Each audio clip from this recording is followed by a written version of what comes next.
Hello, you join me in, well, we're going to set up the clock in my 1982 Ford EXP. This is going to be the same for the 81 to 83 Escorts and EXPs. The same clock circuit is present in the 84 to 90 Escorts and EXPs. Obviously for only those cars that are equipped with the clock, because some models came standard with them. But you could option to have them removed. Some models, they cost extra to have, so many don't have them. But anyway, if you do have a stock clock, here's how you go about setting it. So we'll first look at our owner's manual.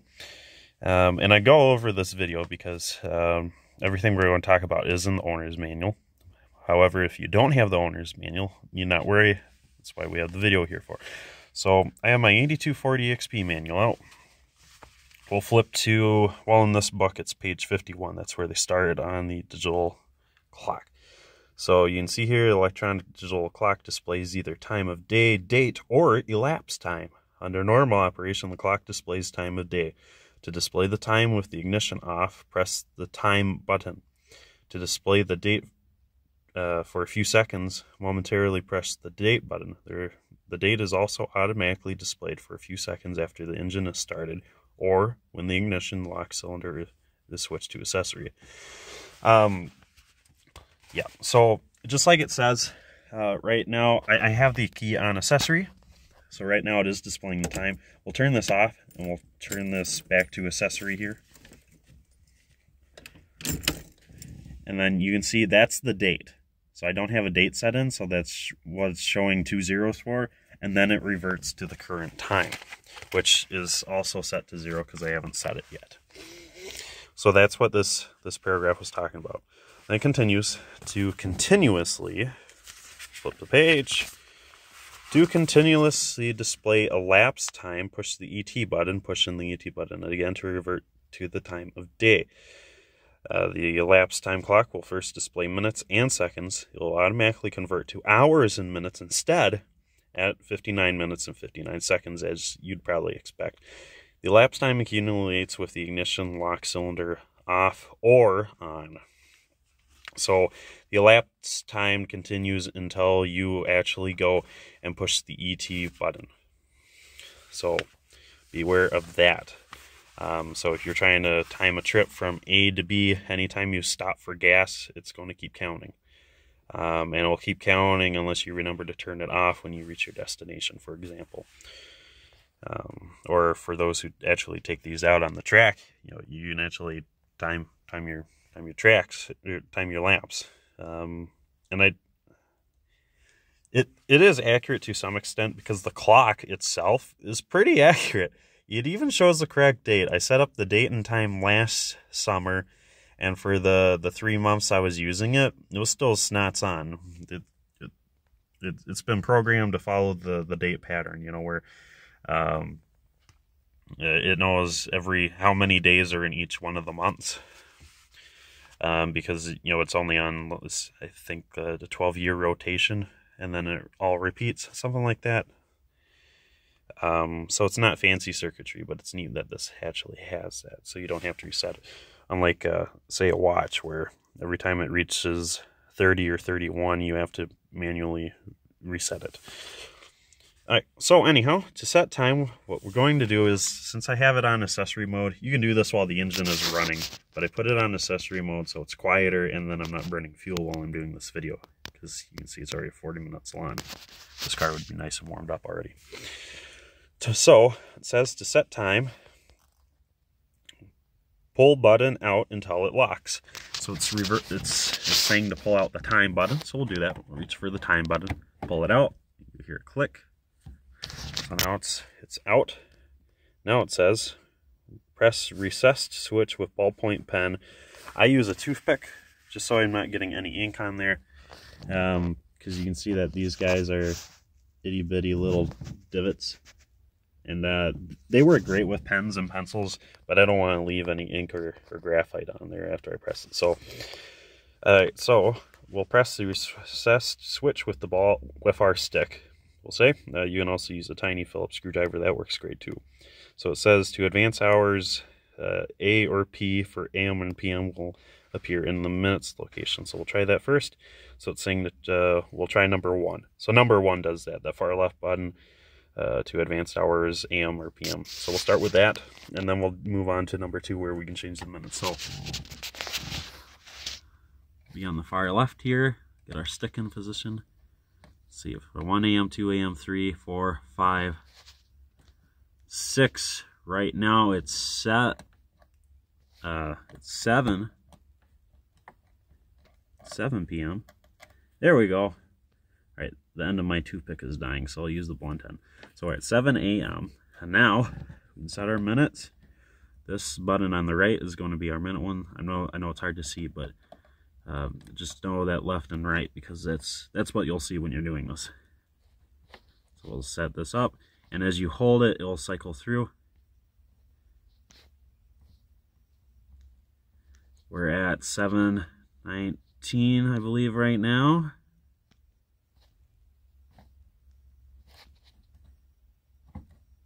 There we are. Let's look at my watch. Yeah, 7:19 on the dot. So now after we have all that set, push the button all the way until it stops, then release. The clock will display these zeros. It must be reset. Okay, so we're not going to do that. So for now, we push the time back into its normal location. Now, I believe it's showing elapsed time. So,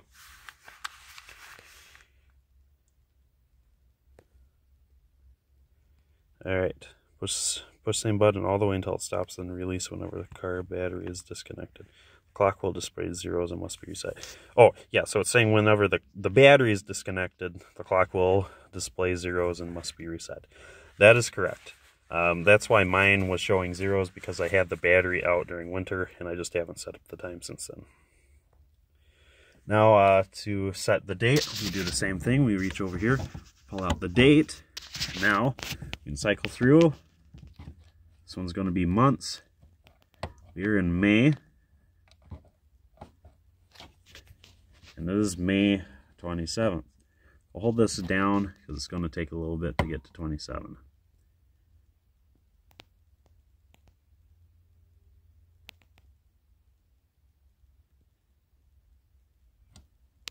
May of 27th. Now it knows. We'll push the date button back to its normal location. That's saved. Now it's showing the date. Now it's going back to, I believe, the elapsed time.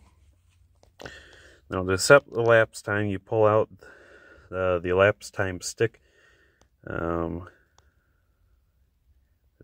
If it does not come out, unlock it by pushing it in first. Release it and the elapsed climb will start. Push the elapsed time button all the way in for continuous elapsed time display. Push again for time of day. So, yes. So to set it, you pull it out all the way just like we did the date. Sometimes you have to unlock it by pushing it in first. I presume just tap it in first. It won't lock in. It will just pop back out. And then push it in all the way for continuous elapsed time display. I'm not too interested in that. Then push again for the time of day. So that's what we're going to do. So we're going to push that in. And we got the time of day. And will it stay? It's looking like it'll stay. Cool. Yep, so 7:21, we've killed 2 minutes just sitting here. And that's exactly what my watch is saying. So that's sweet. When we push this again. Okay, nope, so it's still just showing time. We push date, it's showing that. Push our time again, now it's showing time. And after a few moments, we'll see if it resets or not. Because the manual's not too clear on what it resets to, if it resets at all. Because I had that problem last year after I set the time and stuff. It would keep reverting back to my elapsed time, which was 0. But it's not, so that's sweet. Yep, so once you press in the ET time, it will continuously show the current time.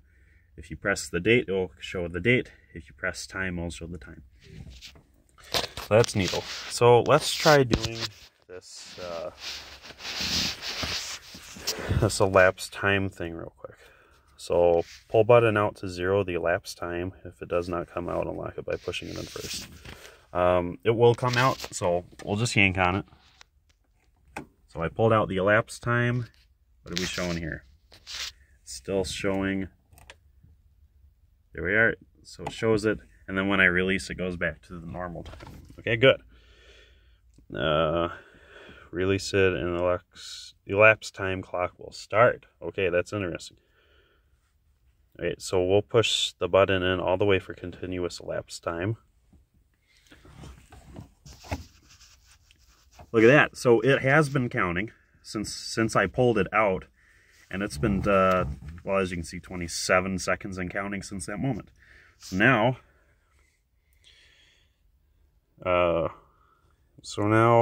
we'll push it again for the time of day. See, now we're back to our normal clock. If I pull this, you heard it. When I pulled it out, it started it, and then when I pushed it all the way in until it clunked, now you're actually able to see it. So I'll pull it out. I actually have to clunk it in first, then I can pull it. Now it's at 0, but it started. So a few seconds later, we'll push this in all the way. Hear that clunk? Now it's been going since I tugged on it. And I can't pull it back out until I push it in, which resets it. When I reset it, pull it back out, you saw it flash 0. Now it's clocking. Big clunk. That's how long it's been going for. Press it again. Now it's off. So that's cool. That's how I would prefer it work. So that's good that it's working as that. Now, to use the ET as a stopwatch, the ET must be displayed and the ET button must be pushed in. Reset switch. It stops the elapsed time accumulation, and then pressing the second one restarts the ET accumulation. So this is where only the elapsed time is shown. Let's see. ET must be displayed and ET button must be pushed in. Yep. So you guys are welcome to try that. I'm out of time for this morning, but that's the only other thing I haven't covered. Otherwise, this thing is golden. It's very reliable. Like I said, there are issues with these guys where the display dies or seems to be lacking power, something like that. One thing you can do is if yours isn't displaying anything, like it's going to be pitch black. There's not going to be any of that teal pixelation. If it's pitch black, first check for power there. So check out the connector underneath the panel.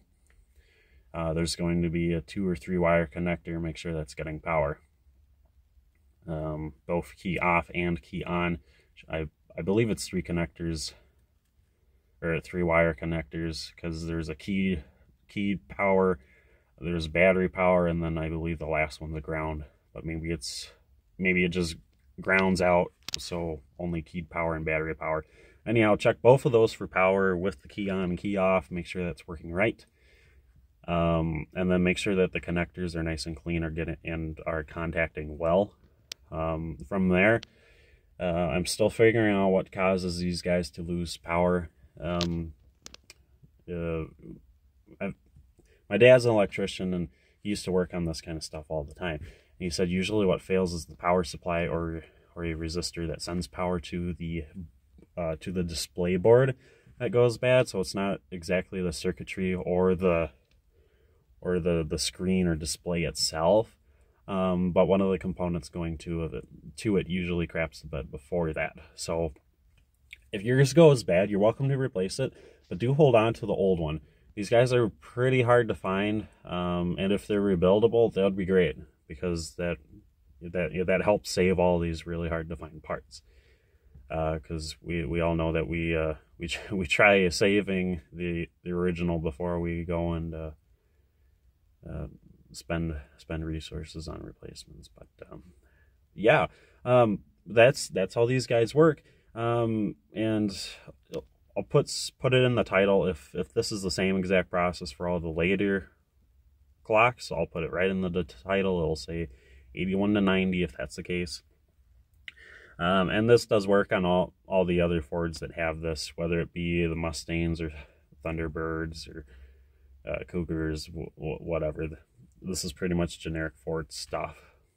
But anyhow, thanks for listening to me ramble. Hopefully this helped you. As you can see, it's a pretty straightforward setup, especially once you see me doing it.